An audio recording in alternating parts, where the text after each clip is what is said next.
톡톡! 예, 2부 이제 시작하려고 하는데요.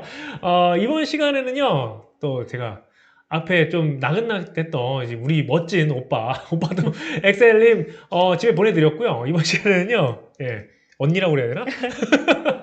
시골주 언니 모셨습니다. 간단하게 소개 부탁드릴게요. 네, 안녕하세요. 저는 유튜브에서 시골주의 도시생활이라는 채널을 운영하고 있는 시골주 백송이라고 하고요. 저는 7년 전에 이제 특성화고를 졸업을 해서 지금 삼성전자에서 소프트웨어 엔지니어로 근무하고 있습니다. 네, 여기까지 하겠습니다. 환영합니다. 네. 네. 이번 시간에는요, 어떻게 강의로 구성된 건 아니에요. 그래서 여러분들이 내가 어떠한 강의를 일방적으로 듣겠다라고 생각하신다면, 좀 결이 다를 것 같고요. 이번 시간은 여러분과 같이 호흡하면서 소통하는 시간으로 제가 마련해봤어요. 우리가 직업계고를 졸업하고 나서 이제 내가 빠르게 돈 벌어야지, 빠르게 사회생활 해야지 라고 생각을 했는데, 사실 막상, 맞닥뜨린 사회의 벽이 너무나 높고, 그죠. 장난 아니거든요. 예. 지금 직장 생활하신 지 몇 년 되신 거죠? 저는 만 7년 됐고요. 지금은 8년 차입니다. 8년 차. 만 7년이면 이제 좀 있으면 9년, 좀 있으면 곧 10년이네요. 그죠. 그간 겪었던 어떻게 보면 힘든 일도 있었고 좋은 일도 있었고 나만의 노하우들이 많이 생겼을 것 같은데 그런 노하우들에 대해서 우리 같이 또 알아보는 시간 가졌으면 좋겠습니다. 평소에 자주 보고 있대요. 아유, 반갑습니다. 김지연님. 지연님. 지연님. 좋습니다. 그래서 여러분들 지금 궁금하신 내용들 제가 미리 준비한 사연들이 좀 있어요. 그래서 사연들 알아보는 것 뿐만 아니라 채팅창으로 고민되는 것도 상당히 많을 것 같아요. 그래서 그 고민되는 이야기들 올려주시면 제가 바로 즉시 여러분들 대신해서 제가 질문 드릴 수 있도록 하겠습니다. 네. 제가 사연을 듣기 전에 네. 이제 시골지의 도시생활 그 채널을 들어가서 뭐 예전부터 알고 있었잖아요. 그래가지고 봤는데 왜 시골지예요? 제가 그 창원에서 올라왔어요. 근데 이제 여기 윗지방에 올라오다 보니까 다들 윗지방 출신이더라고요. 그러니까 지방 출신들이 거의 없어요. 네. 그래서 이제 유튜브는 하고 싶은데 어떻게 하면 저를 좀 더 특별하게 알릴까를 고민을 해봤더니 이제 친구들한테 좀 물어봤어요. 그랬더니 야, 너는 시골에서 왔으니까 시골지로 해라. 근데 저희 학교는 도시였거든요. 네. 근데 윗지방 친구들은 서울이 아니면 다 시골이다라고 해가지고 시골지로 짓게 되었습니다. 이게 되게 재밌는 사실은 이제 지방에 계신 분들은 자꾸 윗지방, 아랫지방 이런 얘기 하시더라고요. 근데 오히려 서울에 계신 분들은 윗지방, 아랫지방 이런 얘기 잘 안 하거든요. 근데 뜨끔하네요.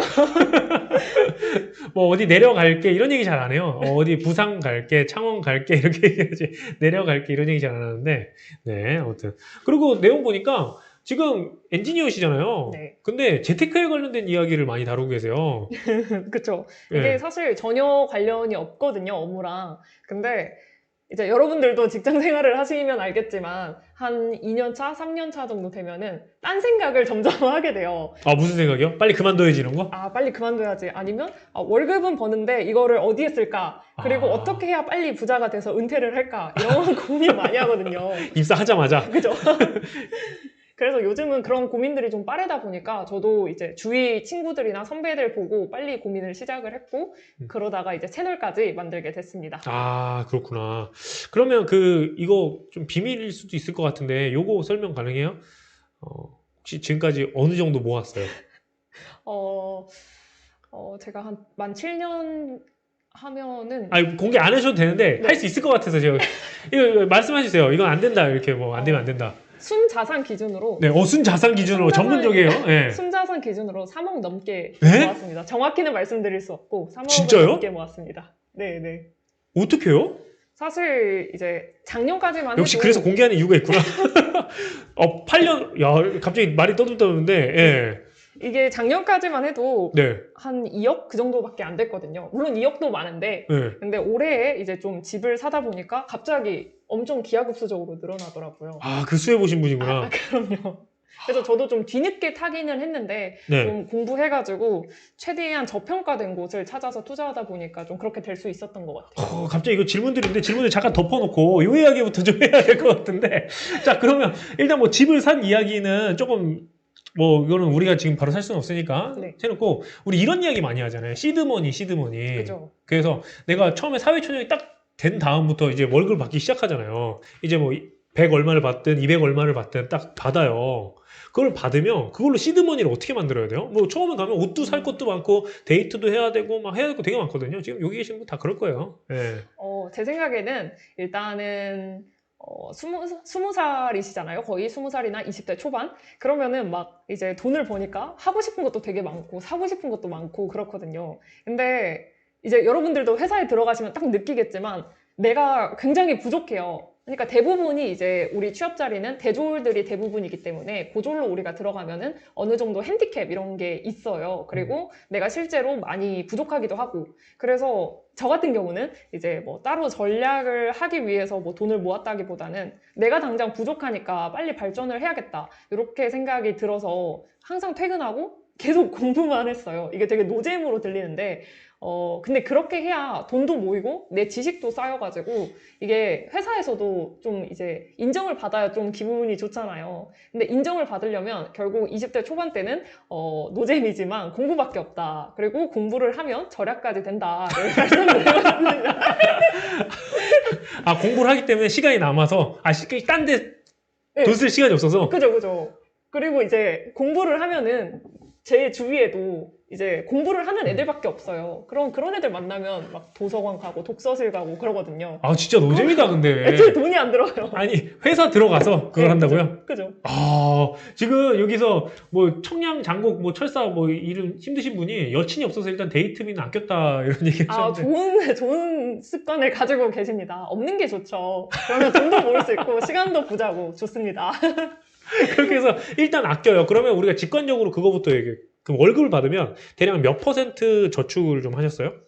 저는 한 80%, 요 정도, 85%? 요 정도 했던 것 같아요. 근데 그게 가능한 이유는 일단은 고정 지출을 줄이셔야 돼요. 고정 지출이 뭐냐면 네. 뭐 주거비라든지 아니면 뭐 교통비, 통신비 이런 것들 무조건 나가는 거. 근데 이런 것들은 사실 뭐 통신비만 봐도 뭐 SKT 이런 거 쓰면은 무제한 요금제가 월 10만 원씩 하거든요. 맞아요. 8만 원 이상이잖아요. 근데 알뜰폰으로 갈아타면 월 4만 원 정도밖에 안 해요. 무제한 요금제가. 근데 여기다가 또 할인되는 신용카드를 쓰면 2만 원씩 깎아주거든요. 그러니까 10만 원인 요금을 2만 원으로 똑같이 이용할 수 있는 거예요. 그래서 고정 지출을 좀 이런 식으로 어떻게 하면 최적화할 수 있는지 이런 거를 알아보셔서 고정 지출을 먼저 줄이시고 그 다음에 이제 가계부를 좀 써가면서 나의 평소에 변동 지출, 예를 들어 옷을 산다든지 아니면 데이트한다든지 이런 것들을 줄여보셨으면 좋겠어요. 근데 제가 생각할 때 사실 뭐 핸드폰 하루에 한 달에 5만 원 아껴서 얼마나 아낄 수 있을까 이런 생각이 좀 들긴 하거든요. 이게 또 사실 이제 20살에 막 입사를 하면은 여러분 그렇게 돈을 많이 받지 않습니다. 대부분 한 월 200만 원 정도 받는데 맞아요. 월 200에서 5만 원 아끼는 거 굉장히 크거든요. 그리고 여러분들이 또 통신비만 쓰는 게 아니고 주거비도 쓰거든요. 뭐 월세 이런 거. 근데 나한테 시드머니가 일단 없다면 월세에 살지 마시고 전세를 사셔야 돼요. 왜냐면 이제 뭐 전세가 예를 들어 죄송합니다. 네, 블레스 유. 죄송해요. 전세가 예를 들어서 뭐 1억이라고 치면은 이 1억을 은행에서 대출을 받으시면은 이율이 2% 정도밖에 안 되거든요. 그러면 1억에 대한 2%는 한 200만 원 정도? 근데 그걸 12개월로 나누면 한 달에 이자가 한 20만 원도 안 돼요. 근데 월세로 살게 되면 월 50이 나가는 거거든요. 그러니까 당장 월세 안 살고 전세만 살아도 월 30 아낄 수 있고 통신비 5만 원 아낄 수 있고 뭐 보험 짜잘짜잘한 거 다 체크해가지고 좀 최적화를 시키면 그것도 다 줄기 때문에 이제 한 고정 지출을 최적화한 사람과 안 한 사람은 진짜 월에 지출이 한 50만 원 정도 차이 나거든요. 그래서 고정 지출을 먼저 줄이는 걸 생각해 보셨으면 좋겠습니다. 생각보다 많이 차이 난다. 그죠? 그럼 약간 술도 안 드셨을 것 같아요. 정확합니다. 담배는 당연한 것 같고. 술 마실 시간이 어디 있습니까? 공부해야지. 죄송합니다. 무슨 공부를 그렇게 했어요? 일단은 저 같은 경우는 이제 저는 일단은 소프트웨어직으로 입사를 했어요. 그래서 코딩 시험을 보고 입사를 했는데 일단은 사실 고등학교 때 이제 코딩 좀 나름 학교에서 잘한다고 해가지고 입사를 했더니 여기 윗지방 그러니까 여기 수도권으로 올라와 보니까 계속 윗지방 저는 아무것도 아닌 거예요. 그러니까 저도 나름 고등학교에서 정말 잘하는 편이라고 해서 올라왔는데 여기 와 보니까 아무것도 아니었던 거죠. 그래서 이제 그런 개발 공부라든지 그런 코드 공부 이런 것들을 많이 했고요. 그리고 이제 여러분들이 이제 코딩 공부만 하면 된다고 아시겠지만 이제 사회로 나와 보면은 코드 공부뿐만이 아니고 뭐 이 코드가 어디에 접목되는지 그런 플랫폼에 대한 공부도 해야 되고 공부할 게 굉장히 많습니다. 그리고 아까 오빠도 엑셀님도 계셨잖아요. 예. 그런 엑셀 공부도 할 수 있는 거고 이거를 최대한 좀 20대 초반 때 쌓아놔야 나중이 편해요. 왜냐면 20대 초반 때 안 쌓고 막 놀다 보면은 20대 중후반 돼가지고 잘도 모르는데 후배들이 들어온단 말이에요. 그럼 후배들한테 내가 가르쳐 줄 게 없어요. 그리고 내 자존감이 점점 떡락하는 거예요. 아, 나는 왜 이거밖에 안 되지 하면서. 그래서 20대 초반이 굉장히 나의 그런 기술을 쌓아갈 수 있는 정말 좋은 기회라고 생각을 해요. 지금 여친 없어서 다행이다로 지금 대동단결하고 있습니다. 여친이 없는 것, 남친이 없는 것 좋은 소식입니다. 예, 좋은 소식입니다. 좋은 소식이다. 자, 첫 번째 우리 사연 한번 네. 알아보도록 할게요. 근데 사연 내용과 제가 궁금한 내용이 겹쳐서 먼저 좀 알아보려고 하는데 네. 아까 85%를 저축했다고 했잖아요. 네. 다 은행에 넣지는 않았을 것 같아요. 이제 뭐 주식도 투자하고 다양한 것들을 하는데 요즘에 주식 투자 워낙 많이 하니까 관련된 이제 질문이 있었습니다. 자, 질문입니다. 막연하게 돈을 벌면 저축하고 주식을 해야겠다라는 생각만 하고 있는데요. 사실 주가를 보고 예측하는 방법도 주식을 사는 방법도 모르는 게 현실인 것 같아요. 재테크도 하고 싶지만 어떻게 시작해야 될지 모르겠습니다. 예. 투자 상품이나 금융 상품이 있을까요? 네. 일단은 투자 상품이나 금융 상품을 제가 명확하게 딱 집어드리기에는 어렵고요. 왜냐면 제가 추천을 했다가 그게 떡락을 하면은 제가 책임질 수 없기 때문에 이걸 스스로 공부를 해야 돼요. 그러면 스스로 공부를 어떻게 하느냐라고 하면은 이제 가장 쉬운 방법이 뭐 유튜브도 있지만 서점 이런 데 가면은 경제 사회 분야 베스트셀러들이 있어요. 근데 그 분야는 항상 베스트셀러가 돈 얘기예요. 돈, 투자 얘기. 그래서 서점을 간 다음에 베스트셀러 1, 2, 3, 4, 5위 것만 다 읽어보셔도 어느 정도 내가 앞으로 뭘 더 공부해야 될지 그런 걸 알게 되거든요. 그래서 일단은 가장 간편한 방법으로 서점 가서 베스트셀러 경제 분야 다 읽어보기. 그리고 좀 책 읽기 귀찮죠. 그러면 이제 시골주의 도시생활이라고 유튜브 채널이 있는데 거기서 좀 재테크 정보들을 얻어볼 수도 있습니다. 일단 공부네요, 그것도.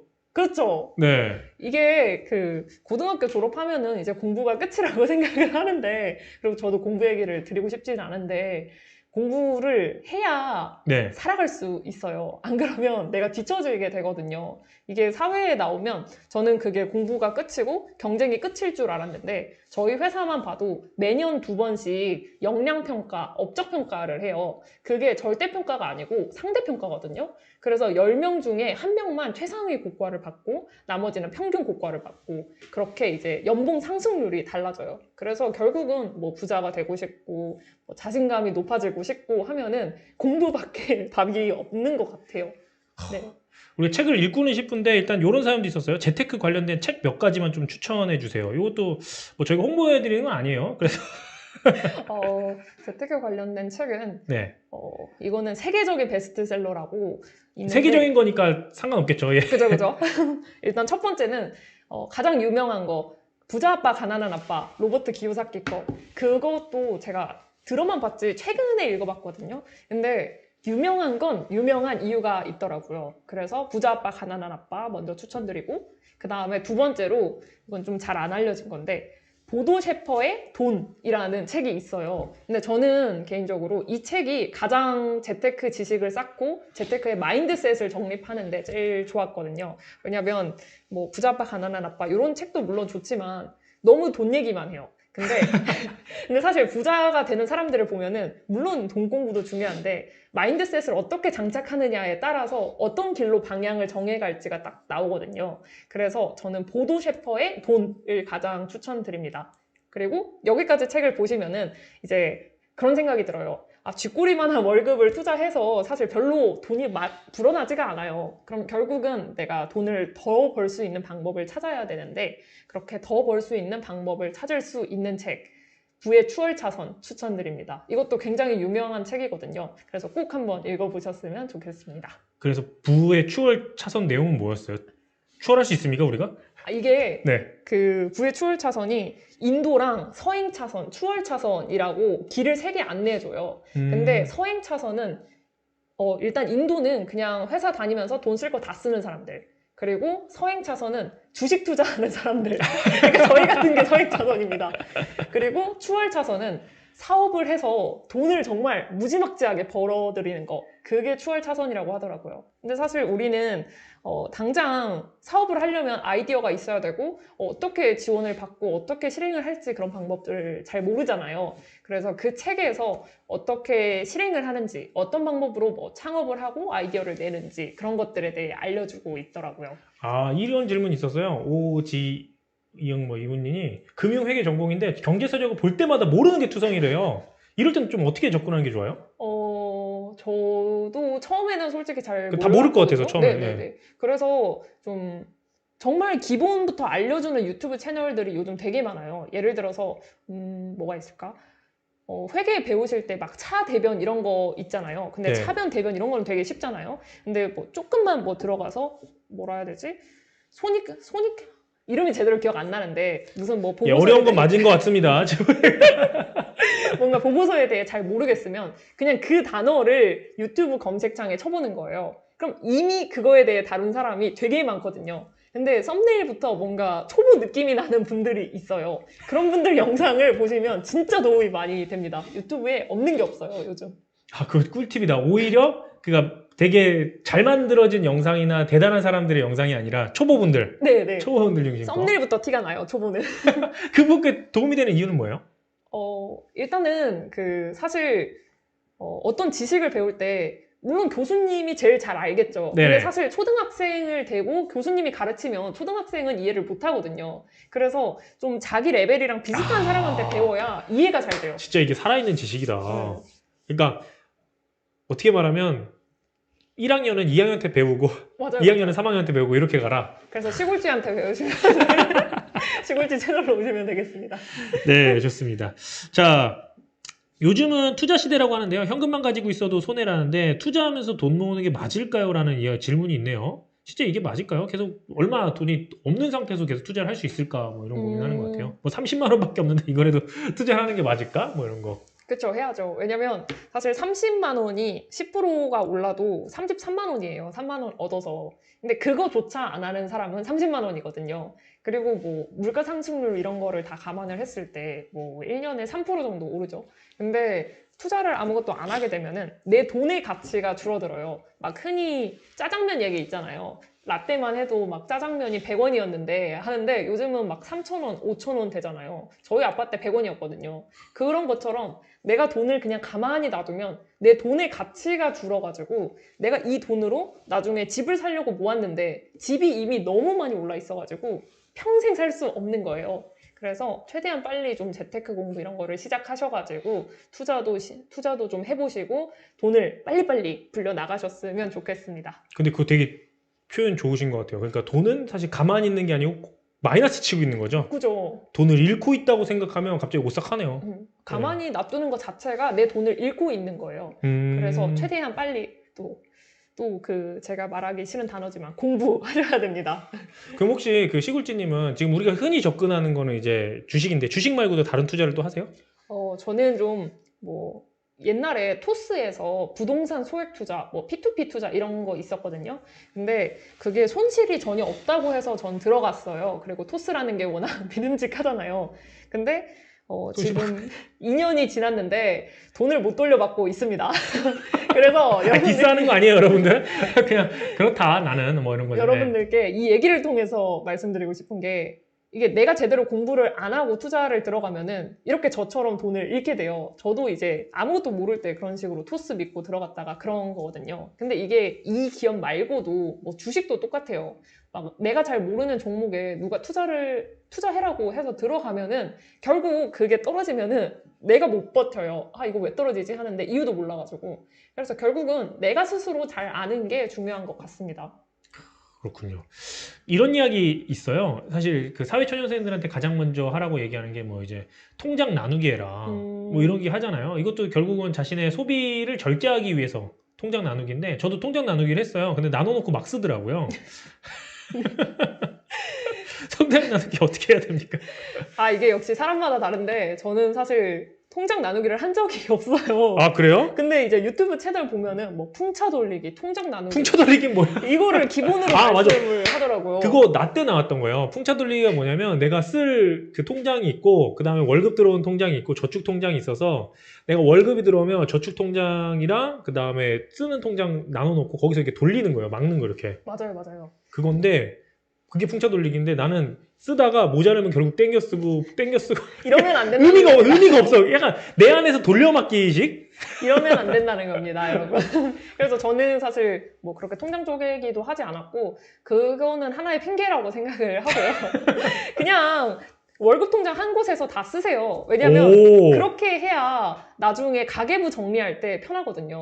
예를 들어서 가계부 정리할 때 뭐 나는 새마을금고에서 월급을 받아가지고 뭐 지출은 또 여기서 하고 또 뭐 사는 건 여기서 하고 이렇게 하면은 가계부 정리가 제대로 안 돼요. 엄청 복잡해져요. 그러니까 그냥 하나에다가 쓰시고 네. 빨리 내 돈이 지금 가치를 잃고 있으니까 빨리 공부를 해가지고 좀 투자를 해야겠다. 이 마인드를 갖고 있으시면은 이런 뭐 통장 쪼개기나 뭐 풍차 돌리기 이런 거 안 해도 바로 여러분들은 부의 서행차선을 타실 수 있습니다. 추월까지는 안 되지만.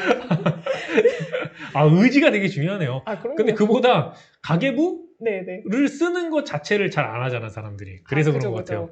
이게 가계부 막 엑셀로 정리하는 건 좀 많이 귀찮거든요. 네. 근데 요즘 막 편한 가계부 아니면 뱅크 샐러드 이런 앱들이 그냥 문자를 자동으로 연동을 해줘가지고 내가 그냥 버튼만 누르면 바로 자동으로 가계부가 만들어져요.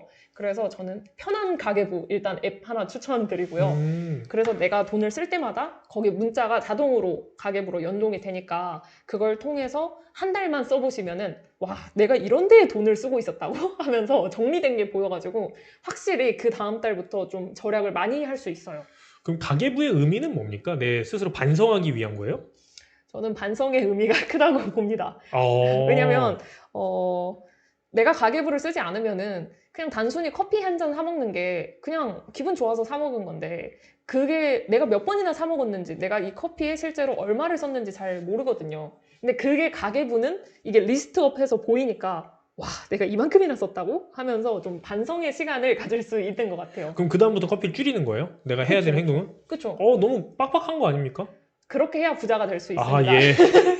그래서 제가 부자가 거리에 점점 멀어지는 그런 느낌적인 느낌이 드는데 그럼 저는 반면에 이런 생각할 수도 있을 것 같아요. 나는 플렉스 하고 싶다. 직장도 지금 좋은데 지금 들어가셨고 지금 돈도 일정 벌었는데 좀 막 쓰고 싶다. 이런 거에 대해서 좀 하시는 입장이세요? 네, 반대합니다. 왜냐면 이게 여러분 제가 8년 차잖아요. 네네. 저희 회사 동기들도 다 8년 차란 말이에요. 네네. 근데 제가 최근에 이제 저랑 친한 친구들 저 포함 4명을 만났어요. 네. 근데 이 친구들이 저 하나 빼고 다 차가 있어요. 외제차가 있는 친구도 있고 뭐 현대차가 있는 친구도 있고 근데 저만 차가 없는 거예요. 그래서 제가 친구들한테 야, 너네 부럽다. 나 빼고 다 차가 있다. 라고 얘기를 했더니 그 친구들이 야, 너만 집 있어. 이렇게 얘기하는 거예요. 사실 그 친구들 차 3개 다 합쳐봤자 집 가격만 못 하거든요. 야, 그러니까 쓸데없는데 제발 소비하지 말고 차 탈 시간에 대중교통 타면서 책도 읽고 공부도 하고 투자도 하고 그랬으면 좋겠습니다. 멋있다. 나는 그때 택시를 타가지고. 이러면 안 되시는데. 그게 왜 그러냐면 너무 피곤하니까 직장에서 택시 진짜 타고 싶잖아요. 안 그래요? 그쵸. 그쵸. 나만 그랬나? 그쵸. 이게 또 그 회식 이런 거 많이 가면은 또 술 너무 많이 먹어가지고 택시를 탈 수밖에 없게 아침에. 예. 그러니까 이게 계속 악순환인 거예요. 회식을 가서 술을 많이 마시면 그 다음날 피곤해가지고 택시 타게 되고 또 해장해야지. 또 해장국 사 먹고 굳이 이렇게 돈을 많이 쓴단 말이에요. 근데 애초에 뭐 회식 안 가고 모임 줄이면 그 시간만큼 내가 뭘 할 수 있는 시간이 늘어나요. 그래서 좀 진로 탐색을 할 수 있게 됩니다. 내가 지금 이 회사를 다니는 게 맞는가? 이거 왜 월급 이 정도밖에 안 주지? 그러면 난 뭘 해야 되지? 이런 생각을 하게 돼요. 그래서 누가 이런 생각을 빨리 했느냐에 따라서 자기 연봉이 달라져요, 정말로. 왜냐면 이제 제 친구 중에서도 이제 고등학교 때 좀 공부를 안 하고 좀 목표가 없이 살아가다가 정말 작은 소기업에 취업을 한 친구가 있거든요. 근데 그 친구가 사실 저희 집안 같은 경우는 대부분이 이랬어요. 근데 그 중에서 어떤 친구는 빨리 철이 들어가지고 그때 당시에 연봉이 한 2천 정도 됐었는데 지금은 네카라쿠베 중에 한 곳으로 취업을 했거든요. 그러니까 그러니까 자기가 20살 때 똑같이 공부를 안 했어도 이 20대 초반을 어떻게 정신을 차리고 보내느냐에 따라서 20대 중후반이 정말 많이 달라지더라고요. 그래서 좀 회식 이런 거 너무 빨리 좀 맛들리고 그렇게 친구들 노는 거 많이 하지 마시고 자기에 대한 시간을 많이 늘려보시고 좀 내 진로에 대해 생각을 해보시면 좀 진로 면에서도 아니면 그런 재테크 면에서도 진짜 많은 도움이 될 것 같아요. 그쵸. 항상 그 20대 초반이 20대 후반을 만들고, 그죠. 20대 후반은 30대 초반을 만들고, 그럼 언제 놀죠? 저는 요즘은 굉장히 놀고 있거든요. 그래서 농담입니다. 네. 자, 이런 질문이 좀 있었어요. 투자에 대한 이야기, 우리가 사회초년생 때 한 200만 원 딱 정도 받잖아요. 그럼 그거를 아까 85%를 저축 혹은 투자를 하셨다고 했는데, 좀 저는 비현실적인 것 같고, 현실적인 비율 혹은 그걸 어떻게 좀 투자를 좀 하면 좋을까요? 사실 저도 이제 평균이 200일 거예요. 대부분 그죠, 딱 그죠. 그때 입사를 하면은 어딜 가든. 저도 이제 좀 포트폴리오 비율 이런 거를 많이 찾아봤거든요. 네. 근데 결국 뭐 명확한 정답은 없어요. 근데 보통 2대 4대 4로 하더라고요. 2대 4, 2대 4대 4? 네, 2가 이제 지출, 나를 위한 지출, 아니면 지출. 뭐 커피, 옷 그런 지출, 변동 지출. 커피 계속 마음 찔려. 예. 그리고 4가 이제 안정적인 투자, 안정적인 음. 뭐 예를 들어서 예적금, 아니면 금, 달러. 금 맞아요. 그리고 나머지 4가 조금은 공격적인 거, 뭐 주식, 아니면 ETF, 펀드. ETF나 펀드가 뭐냐면 이런 주식들을 한 곳에 모아놓은 겁니다. 그래서 내가 10,000원짜리를 사도 실제로 그 10,000원짜리 안에는 삼성전자도 있고, 뭐 카카오도 있고, 네이버도 있고, 이런 거를 모아놓은 거예요. 그래서 이런 곳에 2대 4대 4로 투자하는 게 조금 정석으로 좀 찾아볼 수 있더라고요. 네. 2대 4대 4 여러분 꼭 네. 기억하시고, 또 공격적으로 한다고 해서 여러분들 막 비트코인에 막 들어가 있고 뭐 도지에 들어가 있고 또 이러면 안 됩니다. 그럼요. 네, 그건 쉽지 않아요.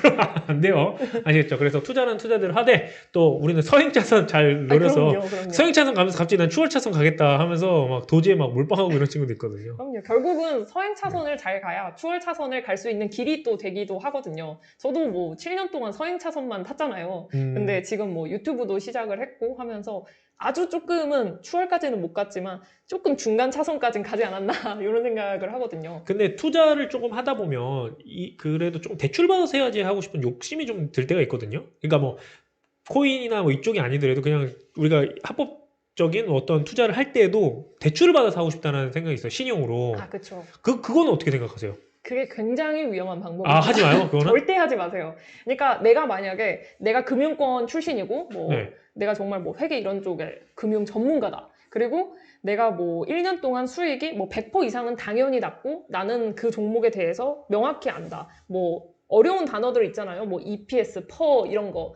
그런 거에 대해서 정말 나 마스터다 하시면 한번 해보세요. 근데 해보고 읽는 분들이 절반 이상입니다. 그래서 저는 굉장히 비추드리니까요.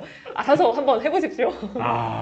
읽는 비중이 절반 이상이다. 그죠? 근데 이제 대부분 사람들이 약간 뭐라 그럴까, 그런 거는 한 20%의 승률을 갖고 있어도 나는 20%가 될 거야라는 생각으로. 그쵸. 대부분이 다들 그렇게 생각을 하죠. 근데 우리 막 취업하기 전에 우리 중학교 때 보면은 나는 이제 고등학교 때 좀 공부해가지고 스카이 정도는 갈 수 있겠지. 서울대는 좀 에바니까 인서울은 좀 갈 수 있겠지. 다 이렇게 생각을 했단 말이에요. 네네. 근데 막상 이제 대학교 때 그리고 취업을 할 때 보니까 현실을 보게 돼요. 그러니까 내가 너무 눈이 높은 경우에는 현실을 좀 볼 필요가 있습니다.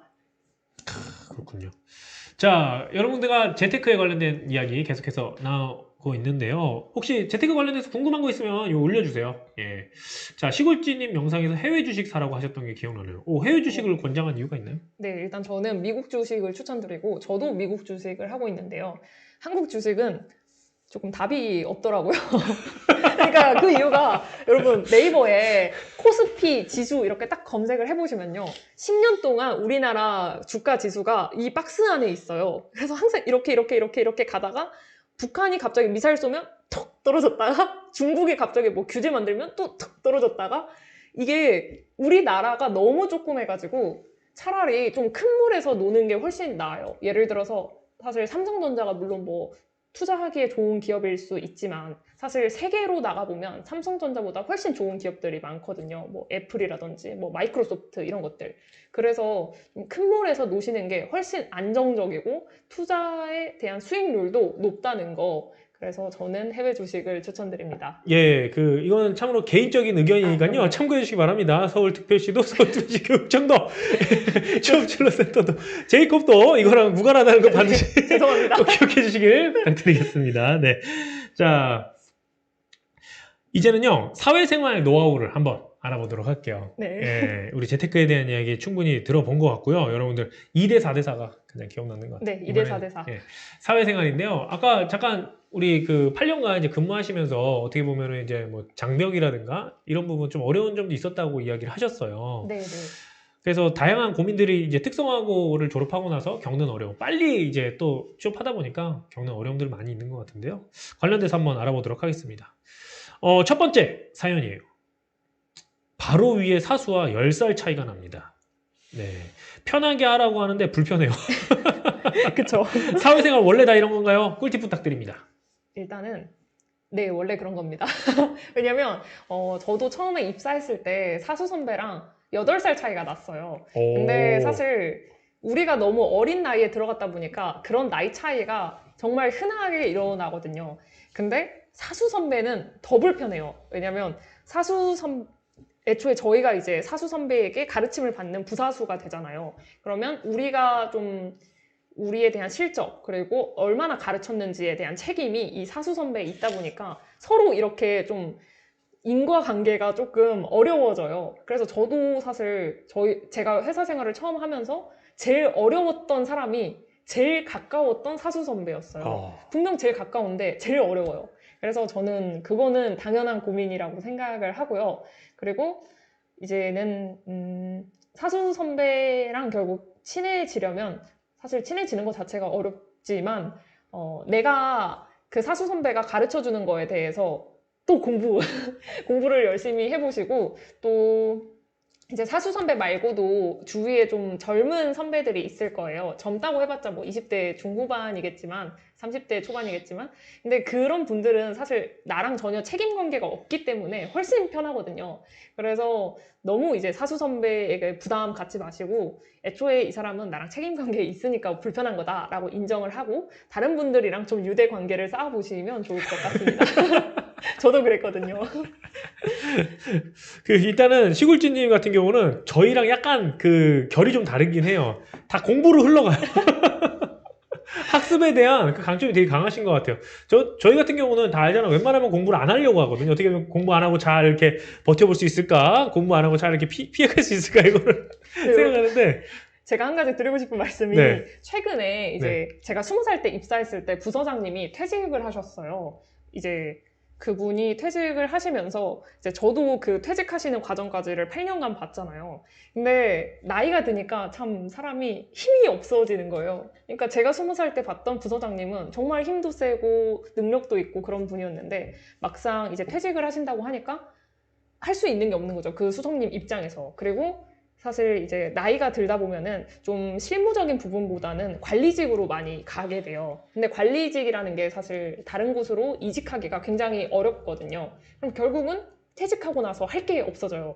그러다 보니까 사실 이제 그런 어른들을 제가 입사 초에 너무 많이 봐가지고 좀 공부에 대해서 많이 해야겠다라는 생각이 든 것 같고 이제 좀 젊은 분들을 보면은 좀 공부를 하지 않더라도 투자 쪽으로 좀 수익을 많이 내신 분들도 계시거든요. 근데 그런 분들도 결국은 업무 공부가 아니고 주식 공부를 했다. 그래서 이 둘 중에 내가 좀 더 관심 있고 잘하는 곳에 집중을 해보시면 좋을 것 같아요. 왜냐하면 공부라는 게 물론 단어는 노잼인데 내가 관심 있는 분야를 알아보면 좀 재밌거든요. 저는 비록 재밌진 않았지만 그래서 좀 나는 빨리 부자가 돼서 은퇴를 하고 싶다. 내 일이 너무 싫다 하시면은 투자 공부를 해보시는 걸 저는 추천드리고 싶어요. 지금 뭐 이야기를 들어보면 사실 시골지님은 그렇게 큰 어려움이 없을 것 같아 보이지만 큰 어려움도 또 있었을 것 같아요. 그죠. 이거 사연 말고 시골지님이 처음에 사회초년생으로 딱 들어갔었을 때 가장 크게 느꼈던 어려움이 뭘까요? 아마 동일하게 느낄 것 같아서. 일단은 그 회사에 입사했는데 저희 회사는 저희 회사가 제조업이잖아요, 삼성전자가. 그래서 구미에 제조 공장이 있어요. 근데 대부분이 이제 소프트웨어직이든 뭐 하드웨어직이든 니네가 직접 만들고 개발하고 하는 것들을 눈으로 봐야 된다라는 핑계 하에 이제 구미로 생산직 실습을 한 달을 보내요. 근데 저는 그때 이제 그때 갔다 와서 느낀 점이 뭐라 해야 될까? 그 구미 실습을 보내는데 이제 저희 파트장님이 구미 실습을 보냅니다. 그래서 구미 실습을 갔다 왔는데 이제 저희 회사가 어떤 날 갑자기 좀 일이 많아져서 구미 실습 공장에서 각 부서별로 한 명씩 강제 착출을 해서 구미로 보내달라고 했었어요. 근데 그런 경우에는 보통 부서마다 한 명이 착출되다 보니까 막내가 가거든요. 그리고 막내는 대부분 이제 20살이죠. 고졸 출신. 그래서 저는 당연히 제가 또 갈 줄 알고 이제 마음을 좀 생각을 하고 있었는데 저희 퇴직하신 파트장님이 제가 아니고 대졸 신입사원분을 보내셨어요. 그랬더니 대졸 신입사원분이 다 같이 있는 저희 주간회의 자리에서 다른 회사는 다 고졸 애들이 가는데 저는 왜 제가 가야 돼요? 이렇게 딱 대놓고 무시를 하는 거예요. 나쁜 사람인데 그 사람이? 그죠? 네. 근데 내가 그 말을 들었을 때 사실 우리가 할 수 있는 게 없어요. 사실 왜냐면 다른 부서는 다 고졸 애들이 가는 거 맞고 그리고 내가 그 대졸 대비해서 학력이 낮은 것도 사실이니까. 그래서 저는 그때 든 생각이 솔직히 처음에는 좀 와, 저 사람이 뭔데 나를 저렇게 무시하지? 라는 생각도 들었고 좀 많이 속상했거든요. 근데 이제 지나고 보니까 그런 얘기를 했던 사람이 일단은 나쁜 사람이었고 또 그 주위에 이미 다른 뭐 파트장님이든 파트원이든 다 듣고 있었잖아요. 네. 결국 그 사람에 대한 평가가 안 좋아지는 거거든요. 그래서 만약에 내가 뭐 당연히 무시를 당할 수 있어요. 근데 그게 결국은 본인에 대한 무시라기보다는 그게 그 사람을 깎아먹는 짓이다. 그래서 여러분들은 당장 속상하실 테지만 오히려 그런 무시나 그런 말을 함으로써 이 사람의 이미지가 더 깎인다. 그래서 여러분들은 그냥 본인 자리에서 열심히 하시면 저는 된다고 생각을 하고 좀 당장 사회생활 시작하면은 정말 저보다도 더한 일을 겪을 수도 있는데 그런 분들은 여러분들이 고졸이든 아니면 대졸이든 똑같이 무시를 하실 분들이거든요. 그런 성향을 가진 사람들은. 그래서 너무 상처받지 않으셨으면 좋겠습니다. 근데 딱 그 말씀 맞으세요. 이게 뭐 고졸이냐 대졸이냐 뭐 대졸은 그 안에서도 또 이제 뭐 학교 때문에 무시하실 분들은 또 무시하고 네, 맞아요. 예, 다 어디든 그렇지 않을까 뭐 이런 생각이 들긴 합니다. 근데 이런 생각도 할 것 같아요. 저희가 오늘 그냥 뭐 이런저런 대화 나누는 거기 때문에 그러면 나는 뭐 돈을 벌어서 다시 대학을 가야겠다 이런 생각은 혹시 계획은 세운 적 없으세요? 그래서 저도 좀 알아보니까 이제 다 아시겠지만 선취업 후진학 제도가 있었어요. 네. 그리고 그 학교들을 좀 알아봤더니 이제 고대랑 가장 좋은 학교가 고대랑 한양대였어요. 근데 고대 같은 경우는 이제 주간 애들이랑 같이 경쟁을 해야 되고 주간 시간에 이제 학교를 다녀야 되다 보니까 회사를 무조건 퇴사를 할 수밖에 없는 상황인 거예요. 그래서 저는 이제 한양대에 지원을 해서 입학을 했고 졸업까지 회사랑 병행을 하면서 했습니다. 그랬더니 이제 좀 학력이 갑자기 높아졌잖아요. 왜냐면 이 한양대라는 게 결국 대졸 중에서도 좀 좋은 학교에 속한단 말이에요. 그래서 그 후로는 이제 누군가가 만약에 나를 무시한다고 해도 사실 나는 당당한 무기가 생긴 거예요. 그래서 20살 때는 당연히 내가 없는 게 당연하고 내가 무시를 당할 수도 있는데 결국 그 열등감이나 아니면 그 자존감 속에서 내가 나를 키워가면은 나중에는 내가 더 당당하게 살 수 있는 거예요. 그래서 저는 이제 뭐 대졸이 되었지만 사실 저는 뭐 고졸 출신이라고 한들 아니면 뭐 고졸이었다고 한들 전혀 부끄럽지 않거든요. 왜냐면 지금 잘 됐으니까. 그래서 여러분들도 너무 위축되지 마시고 그러면은 내가 어떻게 더 나를 발전시켜 봐야 할까? 이런 것들을 좀 생각을 해보셔서 좀 실행을 하셨으면 좋겠어요. 그러려면 공부. 맞습니다. 열정. 아니면 투자 공부. 공부를 좀 하자. 이렇게 좀 볼 수 있을 것 같아요. 자, 그 사연 중에 이게 있었어요. 이거는 그냥 아주 소소한 팁이 될 것 같은데, 그 메일 작성할 때 팁이나 에티켓들은 뭐가 있을지, 그리고 전화 받을 때 팁, 이런 게 궁금하다고 해요. 학교에서 배우지 못하는 것들이니까 그렇겠죠? 네. 그죠. 일단 메일은 제가 가장 기억에 남는 게 저도 메일을 처음 써봤잖아요, 입사해서. 네. 저는 막 이제 안녕하세요 하고 이모티콘 웃음 하면서 안녕하세요. 웃음 백송이 드림 웃음 이응 웃음 이런 거 막 보냈거든요. 근데 사수 선배가 송이 씨 일로 와보세요 하더니 송희 씨 이모티콘 다 빼세요. 이렇게 얘기를 하는 거예요. 근데 그때는 와 너무 무섭다. 사수 선배 너무 무섭다. 일단은 빼야지 했는데 그게 한 1, 2개월 지나 보니까 와 빼기 잘했다. 그러니까 메일 보내실 때 이모티콘 절대 쓰지 마시고요. 그리고 이제 메신저를 하거나 아니면 협업을 하는 기회들이 많잖아요. 그럴 때 내가 아는 내용이더라도 모르는 척, 무조건 배우는 척. 그게 가장 좋습니다. 왜냐면 사실 다른 분들은 얘가 이제 20살이니까 당연히 모를 거라고 생각을 해요. 근데 사실 거기서 저 이거 알아요. 이것보다는 그냥 열심히 배우는 모습을 보여주는 게 훨씬 보기도 좋고 더 가르쳐주고 싶거든요.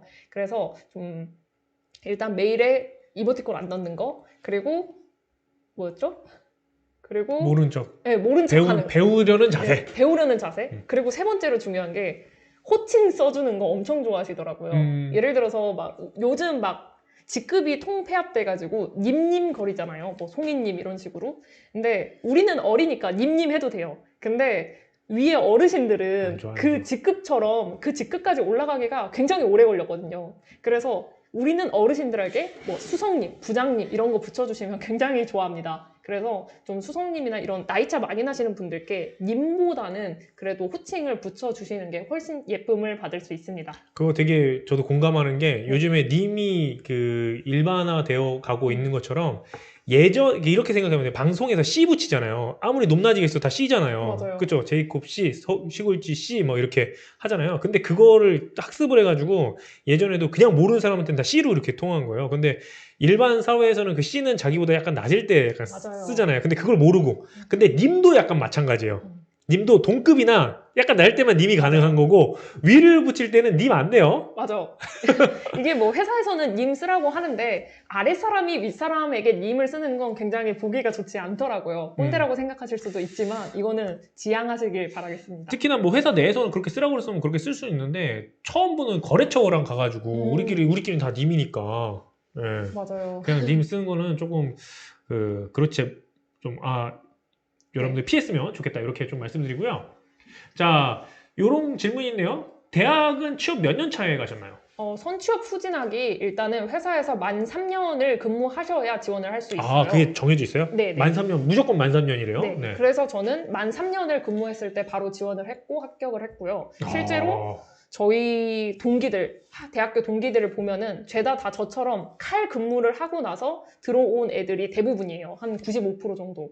그래서 23살이 1학년이네요. 23, 24, 25, 26. 네, 23살이 95%입니다.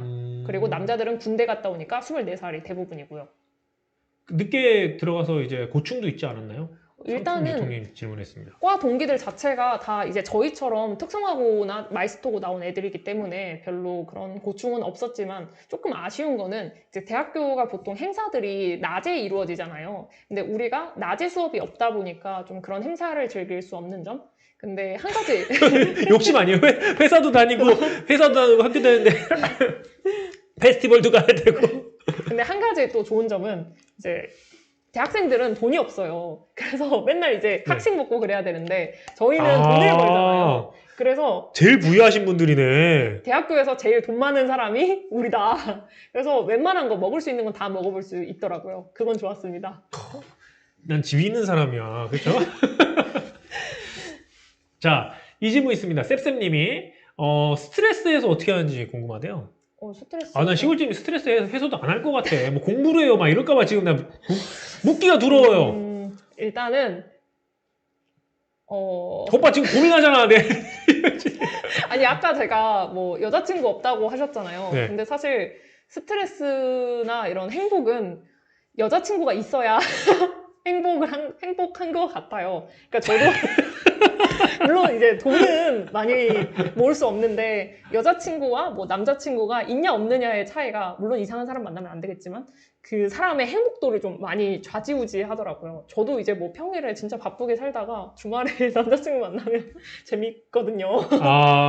그래서 근데 여러분들 아무나 만나지 마시고 그런 사람들 있잖아요. 내가 만약에 좀 부지런하고 내가 공부를 좋아하는 사람이다. 그러면 애인도 똑같은 사람을 만나는 거예요. 똑같이 공부 좋아하는 사람. 그러면 서로 같이 발전이 돼요. 근데 만약에 내가 노는 걸 좋아하는 사람이다 하면은 노는 거 좋아하는 사람을 만나셔야 돼요. 이렇게 같은 취향을 가진 사람을 만나셔야 재밌게 그리고 스트레스 같은 거를 해소도 할 수 있고 지금 엄청 울잖아요. 왜냐면 오지마 남자친구, 여자친구는 어떻게 보면은 변수가 나한테 있지 않거든요. 그거는 노력해도 안 되는 게 그쪽 영역이기 때문에 울지 마세요. 공부로 안 되는 유일한 영역을 지금 건드셔가지고. 그래서 여러분 가장 중요한 게요. 집에만 있는 사람들이 여기 대부분일 텐데 좀 모임 이런 것도 나가보고 저 같은 경우는 이게 그 회사에도 물론 다른 사람을 찾을 수는 있겠지만 뭐 독서 동아리 이런 데도 들어가 보고 뭐 영어 공부 스터디 이런 것도 들어가 보고 좀 저를 바깥으로 많이 알렸던 것 같아요. 그러니까 뭐 남친 사귀려고 알린 게 아니고 그냥 내가 사회로 나가볼까 해서 나갔던 활동들이 알고 보니까 다양한 사람을 만날 수 있게 해줬더라고요. 그리고 그 다양한 사람들 속에서 이제 내 애인을 만날 수도 있지만 그 사람들이 또 다른 사람을 소개시켜 주거든요. 그래서 방구석에만 있으면 절대 안 되고요. 좀 바깥으로 나와서 같이 할 수 있는 사람을 찾아보시면 여러분들도 울지 말고 여자친구 생기실 수 있습니다. 하긴 남친이랑 일상 패턴이 안 맞아서 스트레스 받을 때가 있더라고요. 맞아요. 저도 이제 사귀어 보니까 결국은 저랑 비슷한 사람을 만나야 오래 갈 수 있고 스트레스를 덜 받아요. 그러니까 좀 아닌 것 같으면은 굳이 끌고 있지 마시고 세상에 남자 많거든요. 여자도 많고. 여기 여자친구 없으신 분들도 많잖아요. 그런 식으로 너무 한 사람만 붙잡고 있을 필요가 없습니다. 갑자기 팩트포크. 그래서 아닌 것 같으면 그냥 바로바로 정리를 하고 그냥 새로운 사람을 만나는 게 좋다. 그겁니다. 저도 동일한 생각. 일상 패턴은 동일하게, 생각은 다르게. 이게 맞아요. 제 그 약간 이성을 만날 때 기준인 것 같아요. 생각마저 똑같으면 둘이 똑같은 짓만 하고 있더라고요. 맞아요. 맞습니다. 그러면 이제 규모가 좀, 가정이 오히려 딴 데로 가지 않나 이런 생각도 들고요. 자, 사연 하나 좀 볼게요. 사연이 엄청 길어요. 네. 안녕하세요. 저도 시골쥐님과 같은 개발자의 길을 걷고 있는 21살 2년차 직장인입니다. 같은 개발자로서 그리고 고졸 취업자로서 질문드리고 싶은데요. 뭐 걱정은 되지 않는데요. 근데 막상 사회에 나와보니 생각이 바뀌었다고 합니다. 대졸 그놈의 학력이 은근 스트레스라고요. 예, 그 이유는 대졸은 약간 기본은 하겠지라는 생각을 하고 고졸은 고졸이니까 이 정도겠지 해서 기본적으로 이게 기본급 차이가 좀 나는 현상이 있다고 합니다. 뭐 중요한 것은 같은 일을 하다 보면 생각보다 그 기본이 안 된 사람이 많다는 건데요. 심지어 전공자가 전공자가 기본이 안 된 사람들도 많이 봤대요. 예. 그래서 학력이 아닌 사람을 봐줬으면 하는데 그렇지 않은 현실에 많이 부딪힌다고 합니다. 그래서 학력이 아닌 실력을 봐주는 회사만 내가 쫓아다녀야 할 것인지 아니면 학력을 보는 회사라도 들어가서 뭔가를 해야 되는 것인지. 예. 사실 이 부분이 좀 어려운데 저도 이제 대기업에 다니잖아요. 그러면 정말 다양한 사람들을 많이 봤거든요. 실제로 저희 부서에는 이제 국제 기능 경기 올림픽에서 금메달을 딴 친구가 있어요. 근데 그 친구가 고졸이고 대학을 안 갔어요. 24살인데. 근데 그 친구가 웬만한 대졸, 그리고 저보다 훨씬 낫습니다. 그 정도로 내가 좀 상위 1%, 상위 0.1% 정도 될 수 있으면 굳이 뭐 대학이나 이런 거 안 가셔도 되고 그냥 내 커리어를 계속 지금처럼 공부하시고 발전하시면 돼요. 근데 내가 상위 1% 정도가 아니고 한 상위 10%요 정도라면은 저는 좀 대학 가시는 걸 추천드립니다. 왜냐면 저도 처음에는 좀 굳이 대학을 가야 할까라는 생각이 있었어요. 근데 사실 대학을 갔다 와 보니까 정말 뭐 업무적으로 많은 걸 배우진 않았어요. 근데 다양한 사회를 만날 수 있었던 것 같아요. 그러니까 저는 대학을 가기 전에는 그냥 삼성전자가 짱이지, 내 회사가 짱이지 이렇게 생각을 했는데 막상 대학교에 가보니까 온갖 탑티어의 공기업, 뭐 한국전력공사, 한국거래소 뭐 이런 기업들이 되게 많은 거예요. 그리고 그런 친구들은 저랑 좀 다른 분야에 있었죠. 저는 소프트웨어였는데 그 친구들은 뭐 금융 쪽이거나 그런 식으로. 그래서 좀 서로 이렇게 대화를 하다 보니까 서로에게 배우는 점이 굉장히 많았어요. 그리고 그런 친구들을 보니까 내가 이걸로 추월차선을 탈 수 있는 방법이 있구나. 이런 식으로 좀 생각이 많이 확장이 돼요. 그리고 사실 아무리 뭐 실력이 물론 중요하지만 우리나라 현실상 아직은 그거를 깨기가 좀 어려운 것 같아요. 근데 그게 나 한두 명으로 그게 바뀔 수 있는 거는 절대 아니고요. 그렇다고 해서 좀 내가 증명할 수 있는 게 있어야 돼요. 그러니까 고졸이더라도 내가 실력이 정말 뛰어나다는 걸 증명할 수 있는 게 있어야 돼요. 근데 이제 제가 앞서 말씀드린 케이스는 국제기능올림픽 금메달을 딴 친구. 그 친구는 금메달이란 게 증명이 됐어요. 그런 식으로 내가 정말 실력에 대해서 좀 이렇게 증명할 수 있을 만한 게 있으면은 대학 안 가셔도 되고요. 지금처럼만 하시면 돼요. 근데 좀 애매하다 싶으시면 대학을 갔다 오시는 것도 저는 괜찮다고 생각합니다. 다만 이제 굳이 퇴사를 하고 대학을 갈 만큼의 그런 정도는 추천드리지 않고요. 회사 다니면서 대학 다니는 방법이 충분히 있으니까 병행을 해보셨으면 좋겠어요. 그러면 이제 내 회사 경력도 쌓이고 또 대학을 졸업했으니까 대졸도 되는 거거든요. 그래서 뭐 대학 들어가서 많은 걸 배우라는 게 아니라 좀 또 다른 사회를 만나서 내 생각의 사고가 굉장히 많이 확장이 됩니다. 그래서 이 현실에 대해서 좀 부정은 물론 하고 싶고 저도 똑같이 느꼈던 거지만 우리 한두 명이 사실 세상을 바꿀 수는 없어요. 그래서 그거를 좀 인정을 하고 좀 더 그런 나의 스킬을 키우던지 아니면 좀 대학이나 좀 그런 것들을 가보셨으면 좋겠습니다. 어떤 회사는 대학 가지 말라고 한대요. 이게 그 사실 좋은 회사라면요. 그 임직원들이 발전할 수 있게 그 환경을 만들어주는 게 좋은 회사예요. 네. 근데 너가 대학 가면 우리 회사 일 많이 못하니까 너 대학 가지 마. 이렇게 하는 회사는 빨리 탈출을 하셔야 됩니다. 이런 곳은 좋은 곳이 아니에요. 그러니까 저 같은 경우도 사실 제가 대학에 간다고 했을 때 이제 저희 파트장님은 이제 제가 평소에 이제 뭐 공부하면서 열심히 했잖아요. 그래서 파트장님도 너 진짜 생각 잘했다. 너 진짜 진지하게 이번에 열심히 해서 다녀봐라. 이렇게 응원을 해주셨어요. 근데 대학교에 들어가 보니까 이제 정말 작은 가족 기업. 그러니까 그 친구 말고 가족 기업. 거기에 다니는 친구는 오히려 빨리 자퇴하라고. 너 지금 회사 일해야지 어딜 가냐고. 이런 식으로 그 친구를 그 회사에 종속을 시키더라고요. 근데 사실 이 회사는 나랑 관련 없잖아요. 퇴사하면 끝이잖아요. 그러니까 여러분은 어떤 회사에 종속돼 있을 게 아니고 내 스킬을 키워야 돼요. 그래서 막 내 주위에서 너 대학 가지 마라 아니면 너 이거 하지 마, 뭐 하지 마라고 하는 사람들은 거르시는 게 좋습니다. 그래서 회사도 빨리 탈출을 하세요. 탈출하셔야 됩니다. 그런 곳은. 지금 뭐 시골지님 이야기 듣다 보니까 우리가 살아가는 방법이 되게 다양한 것 같아요. 그죠. 근데 그거를 획일화되게 공부해왔고 배워왔던 것 같아요. 내가 학교를 다니다가 인문계를 가서 대학을 가고 특성화고를 가서 직업계고를 가서 거기서 직장을 구하다가 이렇게 가고 이 루트만 있는데 그거를 사실 믹스 이렇게 해도 되는 건데 그죠. 그렇죠? 그리고 사실 이제 저도 그렇게 들어가 보니까 저는 고3 때 막 명확한 꿈이 없었어요. 그래서 사실 마지막으로 취업을 택한 거긴 한데 제가 만약 고3 때 대학을 갔다면 내가 그 고3 때 과를 정해야 되잖아요. 대학과 과를. 근데 그때 내가 원하는 과를 선택할 수 있었을까라는 좀 의구심이 들거든요. 근데 지금 와서 보니까 어느 정도 이제 회사 일을 하면서 내가 좋아하는 것과 싫어하는 것에 대해서 내가 알 수 있었고, 그리고 어떤 분야를 더 개발해보고 싶은지 알 수 있었기 때문에 좀 대학 생활을 만족스럽게 할 수 있었다고 생각해요. 대부분이 이제 대학 졸업하고 전공과 관련 없는 일을 하기 마련인데 아무래도 선취업 후진학을 하게 되면은 그나마 내가 관심 있는 분야를 더 알기 때문에 좀 더 대학이나 이런 생활들이 재밌어지는 것 같습니다. 그리고 어릴 때부터 되게 진지하게 고민했었네요. 네, 진지하게 했죠. 진짜 저는 되게 진지하지 않았던 것 같아서. 근데 대부분이 이제 다 이런 케이스거든요. 여러분, 제가 좀 특이 케이스라고 하더라고요. 네. 저는 그 진로 선택할 때 뭐 여러분도 아마 그랬을 거예요. 지나가다 누가 너 거기 괜찮겠다 약간 그래가지고 거기 괜찮나 보다 그거 꽂혀가지고 막 그렇게. 네, 다들 이러죠. 그리고 제 주위에도 다 그래요. 그래서 뭐 사실 고졸이든 대졸이든 뭐 열심히 살고 아니면 대충 살고 이런 거는 고졸이라 해서 대충 살고 그런 게 없고, 대졸 중에서도 대충 사는 사람들은 대충 살고 고졸 중에서도 대충 사는 사람들은 대충 살아요. 그래서 너무 고졸 대졸에 얽매이지 말고 그냥 내 스스로를 발전시킬 수 있는 방법을 찾으시면 좋을 것 같습니다. 그 말 나온 김에 지금 이제 아직 고3인 친구들, 고2인 친구들도 있거든요. 그래서 네네. 진로에 대한 이야기 잠깐 해볼까요?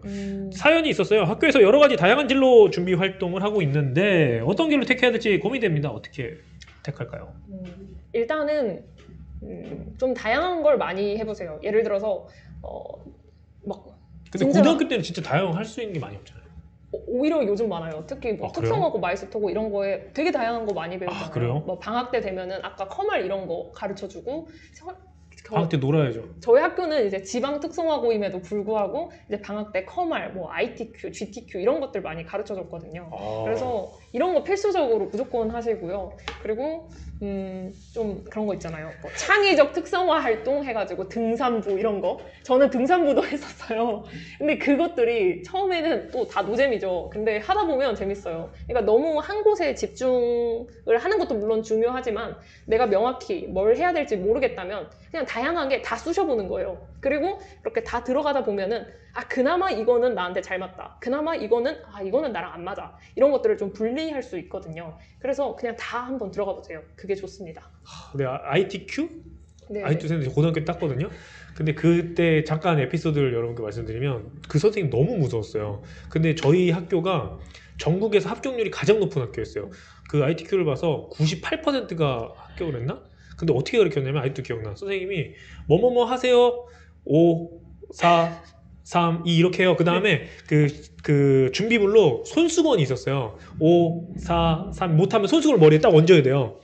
자, 5초 더 줍니다. 5 다 했으면 내리는 거예요. 그래서 이걸 3번 할 때까지 그걸 다 못하면 거기서 그 엎드려 뻗쳐를 하고 있어야 돼요.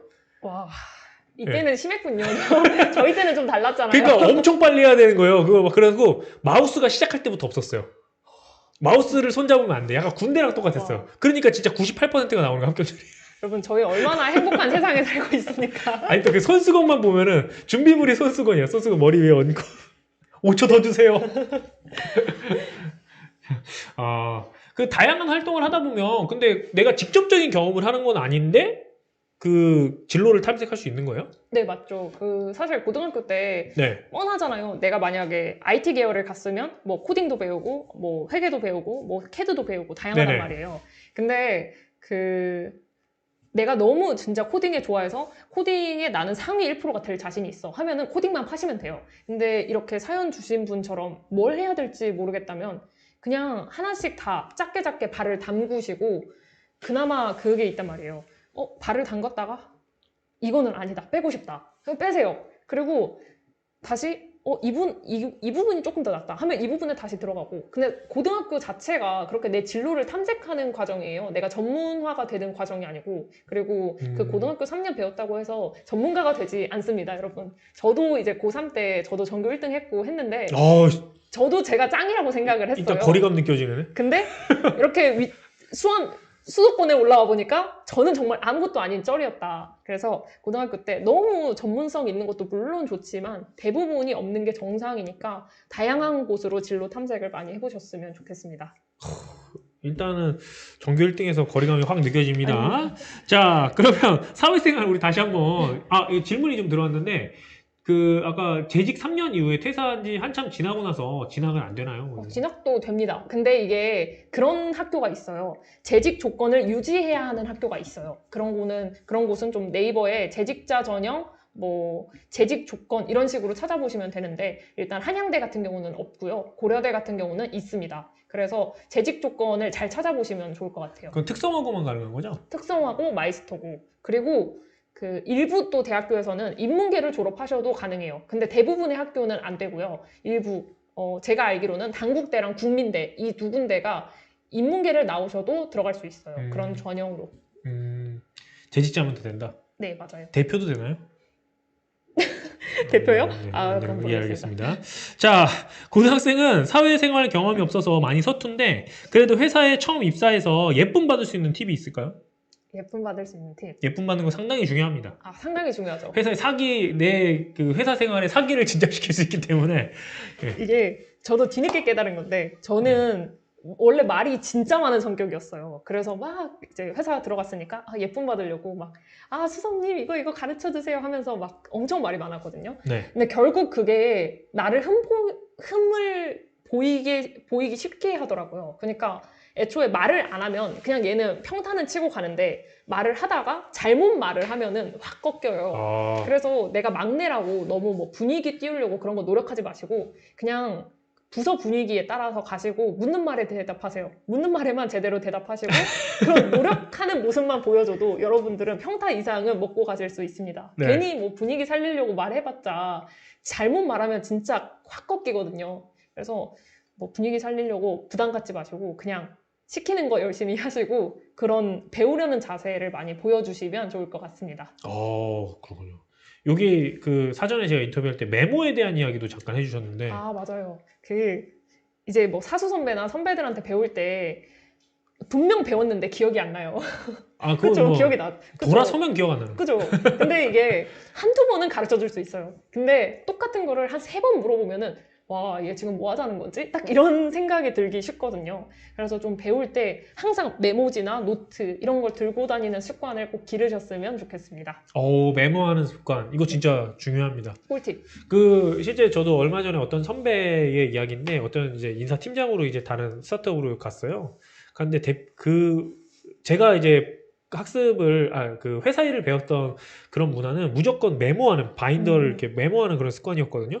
그래서 대표이사를 만나러 가서 바인더를 메모하면서 들으니까 그분이 메모하면서 듣는다고. 맞아. 이게 사실 막 일하면서 아니면 배우면서 메모하는 사람이 별로 없어요. 예, 생각보다 없어요. 예. 메모만 해도 정말 평타 이상은 먹고 갈 수 있다는 거. 근데 그래놓고 안 하잖아. 그럼 너무 메모도 하고 왜 안 했냐 이런 소리 듣습니다. 맞습니다. 역으로 당할 수도 있으니까 그거 참고해 주시면 더 감사하겠습니다. 자, 마지막으로 우리 사연이 아직 많아 남았는데 우리 하나만 좀 받아보고 시간이 벌써 이렇게 훅 가가지고 벌써 1시간이 다 갔어요. 그래가지고 마지막 하나만 좀 보고 이제 마무리하도록 하겠습니다. 이거다. 자, 전교 1등이 듣는 공부 노하우 요거 한번 들어보면 좋을 것 같은데 제가 특성화고 다녔다고 알고 있습니다. 일반고 간 친구들 보면서 불안할 때도 많았을 것 같아요. 어떻게 마음 잡고 공부를 했는지 학년별로 어떻게 공부했는지 말씀해달라고 합니다. 사실 열등감이 가장 중요한 것 같아요. 저는 뭐 공부 열심히 할 생각 없었고 전교 1등 할 생각도 없었는데 제가 저희 학교 교복을 입고 치과에 갔던 적이 있었어요. 근데 그 치과가 시내에 있는 치과였거든요.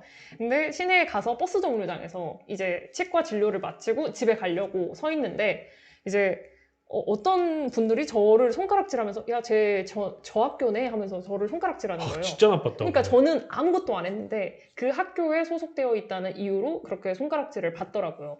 그래서 좀 그런 거를 한번 느끼니까 내가 빨리 이 집단을 탈출을 해야겠다. 이런 생각이 들어서 좀 열심히 할 수 있었던 계기가 된 것 같아요. 근데 사실 공부 방법이라고 하면은 사실 인터넷에 정말 널렸거든요. 그리고 사람마다 공부 방법이 다 달라요. 근데 결국에는 좀 이런 식으로 자극을 한번 받으면은 확실히 열심히 하게 되는 그런 게 있는 것 같아요. 그래서 저는 한 가지 제가 지켰던 게 저는 저희 학교에서 제가 제일 공부를 많이 했다고 자부할 수 있을 만큼 열심히 공부를 했거든요. 당연히 뭐 수업 시간에 안 자는 건 당연히 기본이고 항상 이제 기숙사 생활을 했는데 독서실 가가지고 기숙사에 있는 자습실 가가지고 항상 이제 제가 1등이니까 이제 2등이랑 항상 신경전이 있었어요. 근데 그럼에도 제가 얘보다 더 많이 할 수 있었던 이유는 나중에 더 내가 좀 안 좋은 취급을 받지 않기 위해서 계속 제 미래를 생각했던 것 같아요. 그러니까 당장 뭐 고졸이고 특성화고 출신이고 하면은 무시를 받을 수 있는 사회 환경에 노출돼 있잖아요. 근데 결국 그거는 내가 고등학교 때 어떻게 하느냐에 따라 달려 있거든요. 그래서 또 공부 얘기지만 공부 열심히 하시고요. 그리고 좀 고등학생 때 너무 전문가가 되려고 노력하시기보다는 주어진 환경에서 내가 해야 되는 것들에 대해서 최선을 다해보셨으면 좋겠어요. 뭐 성적이라든지 아니면 다양한 활동들에 참가하는 거, 그리고 출석하는 거, 메모하는 거 이런 것들. 사실 고등학생들한테 그렇게 요구하는 게 많지가 않아요. 그래서 기본만 제대로 하셔도 여러분들은 평균은 먹고 갈 수 있으니까 좀 기본이 된 사람이 되셨으면 좋겠습니다. 근데 질문이 뭐였죠? 공부 노하우. 공부 노하우. 우리 학교 1등보다 내가 공부 시간을 많이 늘리면 됩니다. 우리 학교 1등보다 내가 많이 하면 돼요. 이거밖에 방법이 없어요. 여러분들 근데 오해가 하나 있을까봐 제가 좀 말씀드리는데 지금 뭐 시골쥐님이 갑자기 제가 물어봐서 답변을 못하고 이런 것 같죠. 여기 제가 사전에 이제 뭐라 그럴까 대본은 아니고 사전 인터뷰를 저희가 다 하거든요. 거기 이렇게 써 있어요. 제가 읽어드릴게요 그냥. 학년별로 공부하는 건 학교 커리큘럼대로 따라가시면 돼요. 그냥 공부를 제일 많이 할 거라 생각하고 실제로 하면 됩니다. 이렇게 돼 있어요. 무시당하기 싫으면 공부하면 되고 공부 방법은 그냥 책 많이 보세요. 딱히 공부 방법이라는 건 없어요. 이게 이만큼 써 있어요. 아니 근데 여러분 그러니까 뭐라고 약간 진짜 그런 거잖아. 전교 1등이 뭘 공부했어요? 교과서 봤어요. 근데 여러분 제가 드리고 싶은 말씀이 좀 공부 애매하게 하는 애들이 꼭 공부 노하우, 공부 방법을 찾아봐요. 공부 잘하는 애들은 그런 거 찾아볼 시간 없고 그냥 책 보고 있어요. 지금 셉셉이 걸렸어요. 우리 셉셉이 청약. 그러니까 공부 노하우 찾아보지 말고 그렇게 찾아볼 시간에 그냥 책 한 자라도 더 보면 확실히 성적이 많이 늘습니다. 여러분 재미없지만 화이팅. 근데 이 얘기를 저가 진짜 똑같은 얘기를 한번 들은 적이 있어요. 제가 대학교 때 영어 회화를 진짜 하기 제가 목표가 3개 국어였거든요. 3개 국어여가지고 제가 아는 이제 누나한테 내가 이제부터 영어 회화를 공부할 거야. 그래서 옛날에 프렌즈를 공부했는데 프렌즈가 별로 재미가 없더라고. 그래서 프리즘 브레이크를 할 거야. 라고 하니까 그 사람이 딱 하신 말씀이 그냥 뭐든 하면 되지 않을까? 맞아요, 맞아요. 이게 자꾸 안 하려고 자꾸 핑계 만들려고 이거 이래서 안 돼, 저래서 안 돼 하시는데 나는 공부 노하우가 부족해서 안 돼. 이렇게 하세요. 근데 공부 노하우가 부족한 게 아니고 그걸 공부 방법을 고민할 시간에 책을 한 자라도 더 보면 성적이 올라갑니다. 예전에 뭐 하웅 강사님 이 얘기 있잖아요. 내가 얼마나 공부할 거라를 묻는 거는 떨어지는 친구들이고 맞습니다. 정확합니다. 얼마나 공부하냐가 아니야 그냥 한다. 근데 그나마 다행인 거는 사실 이렇게 이 시간에 여기 들어왔다는 것 자체가 좀 자기가 발전적으로 커리어를 만들고 싶어서 들어온 거라고 생각을 해요. 그래서 좀 여기서 내가 내 진로에 대해서 조금 더 탐색을 해보면 여러분들은 나중에 저보다 훨씬 추월차선을 탈 수 있을 거라고 생각을 합니다. 왜냐면 저는 뭐 20살 때나 20대 초반 때 이런 채널조차도 없었기 때문에 이런 채널을 먼저 아신 분들은 확실히 성공할 수 있는 길이 열려 있다는 걸 말씀드리고 싶습니다. 네. 오늘 이렇게 또 시골지 도시 생활을 또 운영하고 계신 우리 시골지님 모셨는데요. 제가 느낀 게 상당히 많은 것 같아요. 그래요? 이루트 우리가 양갈래길로 가고 있는데 사실 이렇게 가면 되는데 사람마다 자기가 그리는 삶이 다 다른데 너무 한 가지 패턴으로 생각하고 있었구나 라는 생각 많이 하게 됩니다. 네. 그래서 마지막으로 우리 이걸 함께 보고 있는 우리 특성화고 친구들을 위해서 응원의 한 말씀 부탁드리고 마무리를 해야 될 것 같습니다. 네. 사실 여러분들이 지금 하시는 것 자체가 나중에 그게 다 돌아와요. 내가 만약에 열심히 한 사람은 그게 실제로 결과가 좋은 결과가 나고요. 내가 대충 살았으면 그게 나중에 나의 발목을 잡아요. 그러다 보니까 좀 공부가 아니더라도 좀 뭐 창업을 하든지 아니면 정말 뭐 다양한 아이디어를 내서 무언가 하든지 해서 좀 나를 가만히 방구석에만 두지 말고 뭐든 해보셨으면 좋겠어요. 특히 20대 초반에 내가 뭘 해야 될지 잘 모르는데 정말 뭐든 다 도전을 해보는 거예요. 그러다 보면 내 길이 점점 잡힙니다. 당연히 뭐 20대 초반에는 꿈 없는 게 정상이고 그거를 찾아가는 과정이 20대 초반이거든요. 그래서 너무 의기소침이나 이런 거 뭐 안 하시겠지만 전혀 그렇게 하지 말고 그냥 온전히 나만 생각을 하고 내 진로에 대해서 명확하게 그리고 좀 진지하게 생각을 해보시면 너무 좋을 것 같습니다. 네, 감사합니다. 오늘 이렇게 2시간 동안 진행됐던 우리 취업계고 꿈 이어드림 톡톡 첫째 날은 여기서 마무리를 해야 될 것 같습니다. 근데 사실 이게 오늘 마무리가 되는 건 아니고요. 내일 또 있습니다. 내일은 우리가 취업을 진짜 준비하기 위해서 실제 인사팀장님께서 나오셔서 여러분들 취업 관련된 이야기를 해드리고요. 그리고 저도 강의가 준비가 되어 있어요. 어떻게 하면 우리는 오늘 꿈에 대한 이야기 했잖아요. 네. 꿈이 대부분 없다고 했잖아요. 그 꿈을 어떻게 그려나갈 수 있을 것인가에 대한 방법론에 대해서 제가 설명을 좀 드리고 제 사례를 섞어서 같이 이야기를 내일 또 드리려고 합니다. 그래서 오늘 함께 하신 분들 채널 고정해 주시고 여러분들 내일 또 만날 수 있도록 하겠습니다.